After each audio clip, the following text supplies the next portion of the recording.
साथियों पहले वाले वीडियो में हमने देखा था, इसी के पार्ट 1 में विलोपन विधि से हम लोग दो चर वाले रैखिक समीकरण के पेयर्स को अर्थात युग्म को कैसे हल करते हैं वो बड़ी बारीकी के साथ हमने समझाया था। ठीक है जी। इस वीडियो में हम लोग पार्ट 2 में देखेंगे कि वही दो चर वाले रैखिक समीकरण को कुल 5 विधि में से विधि नंबर 2 यानी मेथड नंबर 2 बोले तो प्रतिस्थापन विधि से सेम समीकरण ही रहेगा, इसको हम लोग कैसे हल करते हैं। ज्यादा बात करना नहीं है, आइए हम लोग सीधे काम की बात करते हैं। आइए इसको कह रहा है इसमें कि समीकरण युग्म x + y = 14 एवं x - y = 4 को प्रतिस्थापन विधि से हल करें। आइए हम लोग करते हैं। जब इसको देखें तो पहले करना क्या आपको, यहाँ से x + y बराबर, आप मान लो ये बराबर दे रखा कितना, x + y = 14, ये रहा समीकरण 1। और दूसरा जी आपके सामने x - y बराबर ये रहा 4, जो कि आपके सामने ये रहा समीकरण 2। अब साथियों प्रतिस्थापन विधि से नाम से क्लियर है कि प्रतिस्थापित करना है। समीकरण 1 का वैल्यू निकाल के समीकरण 2 में रखेंगे, मतलब कहीं ना कहीं रिप्लेस वाला बात हो रहा है कि एक जगह से हटा के दूसरे जगह उसको रिप्लेस कर देना। ठीक है, आइए लिखेंगे अब समीकरण 1 से। आइए जी समीकरण 1 में क्या देखते हैं, इसमें x + y बराबर है आपके सामने 14। जब भाई यहां से x बराबर निकाल लेंगे, ये छोटा समीकरण है, आप बड़े में भी अप्लाई करना। किसी छोटा पे जब हो गया अप्लाई, किसी सिंगल समीकरण पे जब हो गया, फिर से वही सिंगल कहने का मतलब पूरा कंप्लीट पेयर, एक सेट पूरा।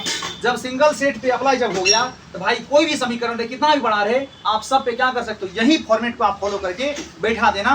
1% भी आंसर गलती होने का चांस नहीं रहेगा। ठीक है, तो भाई यहाँ से जब x + y = 14 था, x बराबर निकालेंगे तो 14 और ये प्लस y इधर आने के बाद -y। यदि आपकी इच्छा हो यहाँ से y निकालने का तो आप 14 - x कर देते। अब भाई करना क्या, इसको मान ले रहे समीकरण 3। बोलिए अब कि आप समीकरण 1 का यूज करके 3 बना लिए। समीकरण 1 में ही आप मथा लगा के 3 बनाए ना। अब यही 3 और 2 को मिला के सॉल्व करना। आप कैसे भाई, तो ये 3 में जो आप निकाले x बराबर, उसमें समीकरण 2 में क्या करना, उसको x के जगह पे 14 - y को पुट कर देना, यानी समीकरण 2 तथा 3 से। यहाँ लिखेंगे अब समीकरण 2 तथा 3 से। बोलिए समीकरण 2 तथा 3 से कहने का मतलब ये हुआ कि भाई पहले x - y = 4 मेरा ये रहा समीकरण 2।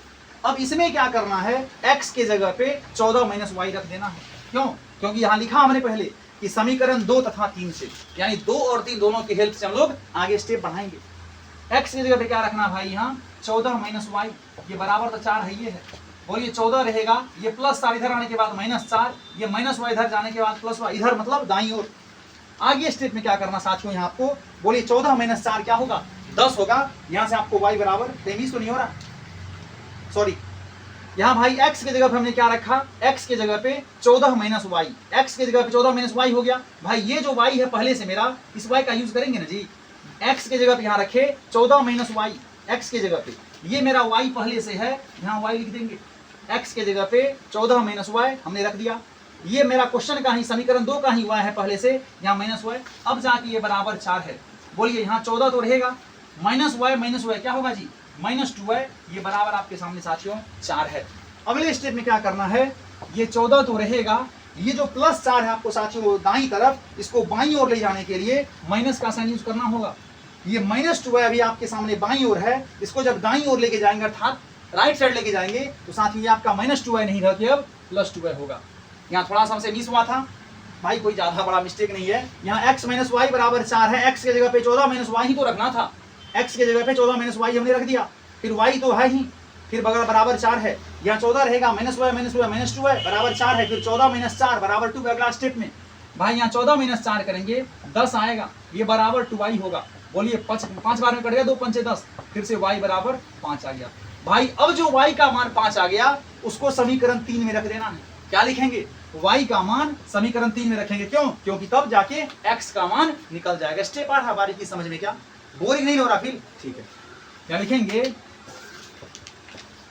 y का मान समीकरण 3 में रखने पर, भाई y का मान समीकरण क्या करेंगे, 3 में रखेंगे।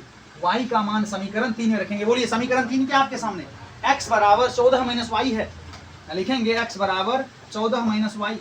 बोलिए जी अगला स्टेप में यहाँ x बराबर 14 - y की जगह पे 5 रखेंगे। साथियों फाइनली इस क्वेश्चन का जो आंसर आएगा, x बराबर 14 - 5 करने पे 9 आएगा। यानी कह सकते हैं क्या, अतः भाषा लिखना बढ़िया से, समीकरण युग्म x प्लस वाई बराबर 14 एवं x माइनस वाई बराबर 4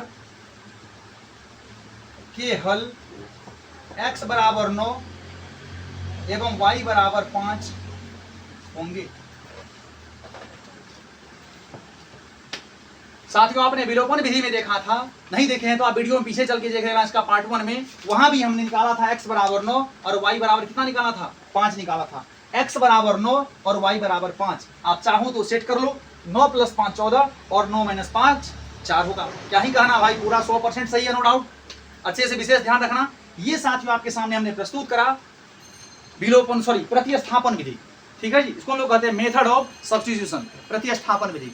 साथियों आशा नहीं पूर्ण विश्वास है कि आप बड़ी बारीकी के साथ समझ गए होंगे। आप इतना करके आना, जब ये शॉर्ट क्वेश्चन था 2 नंबर का होगा, आप देखना एक जरा सा भी पॉइंट नहीं कटेगा, नंबर पूरा कंप्लीट दू में डूब देगा, कंप्लीट हो गएगा, बढ़िया नंबर, ठीक है जी। ये रहा आपके सामने प्रतिस्थापन विधि, पार्ट 2 रहा। पार्ट 3 में हम लोग क्या करें, कौन सा विधि, वज्र कर लेते, वज्र गुणनखंड विधि भाई, क्रॉस मल्टीप्लीकेशन मेथड। पार्ट 3 में हम लोग जस्ट देखेंगे सेम समीकरण का ही x प्लस वाई बराबर 14 और x माइनस वाई बराबर 4 का वज्र गुणन विधि से कैसे हल करते हैं। वहां भी देखना x बराबर 9 ही आएगा, y बराबर 5 ही आएगा। भाई ऐसा सिंगल समीकरण हमने इसने ले रखा है, यहाँ सिंगल का मतलब फिर से वही सेट, दो को सेम समीकरण, ताकि आपको ये भी पता चले कि हमने सब विधि का प्रैक्टिस भी कर लिया, क्या सच में वाकई में आंसर सेम ही आता है, आपका उसका भी जांच हो जाएगा। आप चाहो तो ये सारा कंसेप्ट आप सीख के अदर समीकरण में आप अप्लाई करना, नहीं बनेगा तो कहना फिर बनेगा कैसे नहीं भाई, 100% बनेगा, ठीक है जी।